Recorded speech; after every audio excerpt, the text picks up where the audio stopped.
પૃથ્વી યહોવામાં હરખાવો, યથાર્થીઓ સ્તુતિ કરો, તે ગતિ છે, વીણાથી યહોવાની સ્તુતિ કરો, 10 તારવાળા વાજા સાથે તેમના સ્તોત્ર ગાઓ, તેમની આગળ નવું ગીત ગાઓ, મોઠેથી તથા ચાતુર્યથી વાંસળીનો વગાડો, કેમ કે યહોવાનો શબ્દ યથાર્થ છે અને તેમના સર્વ કૃત્યો વિશ્વાસુપણામાં કરાય છે. તે ન્યાયી વર્તન ચાહે છે. પૃથ્વી યહોવાની કૃપાથી ભરપૂર છે. યહોવાના શબ્દ વડે આકાશો તથા તેમના મુખના શ્વાસ વડે તેઓના સર્વ સૈન્યો ઉત્પન્ન થયા. તે સમુદ્રના પાણીને મસદની મારફત ભેગા કરે છે. તેના ઊંડાણોને તે બખારોમાં ભરી રાખે છે. આખી પૃથ્વી યહોવાથી બીવો, દુનિયા સર્વ રહેવાસીઓ તેમનું ભય રાખો. કેમ કે તે બોલ્યા અને સૃષ્ટિ થઈ, તેમને યાજના કરી અને તે સ્થિર થઈ. યહોવા વિદેશીઓની મસદ વ્યર્થ કરે છે.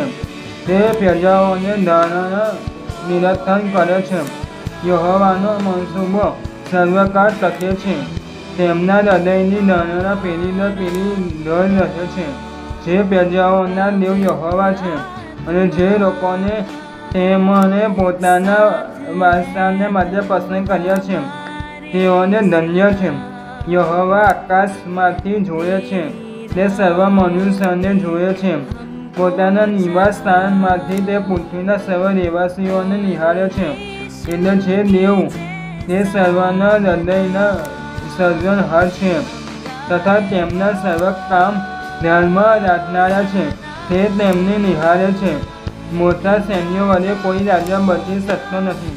મોટા પરાક્રમ વડે બળવાન પુરુષ છૂટી જતો નથી. બચાવને માટે ઘોડો નકામો છે.